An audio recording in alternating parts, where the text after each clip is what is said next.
नमस्कार दोस्तों, मैं हूं मनीष सिंह अरोड़ा और फिर मैं आपके लिए आज लेके आया हूं एक नया वीडियो। इसके अंदर मैं आपको ये बताना चाहता हूं कि बहुत जल्दी अब प्राइस जो हैं 10 तारीख के बाद बढ़ने वाले हैं। एकदम बूम नहीं करेगा, धीरे धीरे बूम करेगा, धीरे धीरे जैसे स्लोली रेट फिर बढ़ेगा। क्योंकि आज की डेट में आपको पता होगा दोस्तों, क्योंकि ट्रेड फेयर चल रहा है। दूसरी बात ये नए नए जो है अपनी जो है इस समय में स्कीम्स आ रही हैं, वो भी आपको पता होगा। फिल्म सिटी के बारे में भी आपको पता होगा कि उसका जल्दी ही इनॉग्रेशन होने वाला है।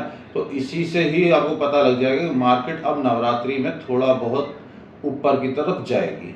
आपके लिए ये अच्छा समय अगर आप लेना चाहते हैं तो आज की डेट में आपको जो है 2 और 2.25 के आसपास मिल जाएगा।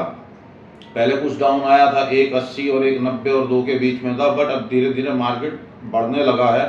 तो इसीलिए मैं आपको ये कहना चाह रहा हूँ, अगर आपको अभी इन्वेस्टमेंट करना है तो आपके लिए सही मौका है, आप ले सकते हैं।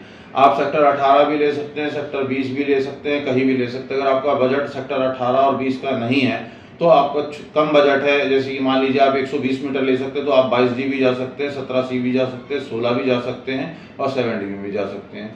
तो बहुत सारी चीज़ें हैं जो मैं आपको बताना चाहता हूँ। आज की डेट में लाइटिंग का काम पूरा हो गया है और डेवलप बहुत अच्छा चल रहा है। इस समय में यमुना का आप जाके देख सकते हैं, कंप्लीशंस वगैरह भी बनने स्टार्ट हो गए हैं। तो बहुत इम्प्रूवमेंट हो रहा है और बहुत जल्दी आप देखेंगे कि यहाँ का डेवलपमेंट जो है कितना अच्छा आगे तक बढ़ेगा।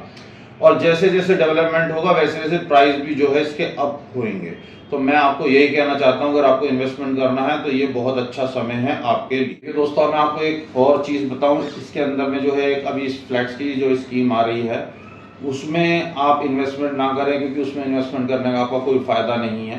क्योंकि मार्केट के अंदर जो इन्होंने अलॉटमेंट रेट नया रखा है उसके मुकाबले आपको 5 से 7 लाख रुपए सस्ता मार्केट में वैसे ही मिल जाएगा। तो आप क्यों इस स्कीम में पैसा अपना लगाएं? इसकी बजाय अगर आप चाहें तो आप वही पैसा प्लॉट में लगाएं। और मैं हमेशा कहता हूं कि फ्लैट में इतनी इनकम नहीं है जितना बेनिफिट और प्रॉफिट आपको प्लॉट लेने में है। आप प्लॉट लीजिए, प्लॉट में इन्वेस्टमेंट कीजिए, आपका वो इन्वेस्टमेंट आपको बहुत ही ज़्यादा प्रॉफिट करने वाला है और आपके लिए बहुत ही बेनिफिशियल रहने वाला है। मेरा सजेशन यही है कि आप प्लॉट के अंदर ही इन्वेस्टमेंट करें, ना कि फ्लैट के अंदर। देखिए, कुछ क्वेश्चंस मेरे पास ऐसे भी आते हैं, आप लोगों के ये क्वेश्चन आते हैं कि हमें इंडस्ट्रियल के अंदर इन्वेस्टमेंट करना चाहिए या रेजिडेंशियल के अंदर इन्वेस्टमेंट करना चाहिए। तो मैं आपको यही सजेस्ट करना चाहूँगा कि इंडस्ट्री में थोड़ा सा क्या है दिक्कत है, तो आप ज़्यादातर रेजिडेंशियल में ही इन्वेस्टमेंट करें। हाँ, कोई इंडस्ट्रियलिस्ट है, अगर आपने पहले इंडस्ट्री चला रखी है, आपको पता है, तो आप तभी इसके अंदर इन्वेस्टमेंट करें, अन्यथा इसके अंदर इन्वेस्टमेंट ना करें। क्योंकि सबसे बड़ी बात यह आज की डेट में अगर आप रेजिडेंशियल में जाते हैं, जैसे आप सेक्टर 18 में या 20 में जाते हैं, वहाँ पर आप कोई भी प्लॉट लेते हैं, उसके अंदर अगर एग्रीमेंट टू सेल है या एग्रीमेंट टू लीज है तो ईजिली वो आपके नाम पे ट्रांसफ़र हो जाता है, या उसकी रजिस्टर्ड है तो भी इजीली आपके नाम पे ट्रांसफ़र हो जाएगा। बट इंडस्ट्रियल के अंदर में ये प्रॉब्लम आती है, अगर इंडिविजुअल है तो उसका पहले आपको जो है सबसे पहले, क्योंकि वो फाउंडेशन में है, फंक्शनल होना जरूरी है। पहले पार्टी की लीज होगी, फर्स्ट पार्टी की, उसके बाद वो फंक्शनल होगा, उसके बाद में आपके नाम में वो ट्रांसफ़र होगा। तो इस प्रोसेस के लिए आपको रुकना पड़ेगा। कोई भी पार्टी जो है फंक्शनल पहले नहीं कराना चाहती, वो चाहती है पहले मैं सेल कर दूं उसके बाद उसे फंक्शनल कराऊं। जो फंक्शनल कराने का खर्चा होता है वो आपका होता है, वो पार्टी नहीं देती है। पार्टी की लीज का खर्चा भी जो है वो आपको देना होता है, बट अगर पहले लीज ऑलरेडी हो रखी है तो उसका पार्टी खर्चा वहन करती है। तो इसके हिसाब से देखा जाए तो रेजिडेंशियल ज़्यादा इजी है इन्वेस्टमेंट पर्पज से, और इंडस्ट्रियल में थोड़ा सा प्रॉब्लम आता है। वो वही कर सकता है जो उस लाइन का है, जो इंडस्ट्री चलाना जानता है। ये धनखड़ जी आए थे और हमारे माननीय मुख्यमंत्री जी भी आए थे। अभी एक्सपो मार्ट चल ही रहा है, ये भी आपको पता है। इसमें सब चीज़ें तरीके की नई आ रही है, जैसे कि सेमीकंडक्टर इंडस्ट्रीज़ जो है ये अब डेवलप करने जा रहे हैं हमारे यमुना में ही।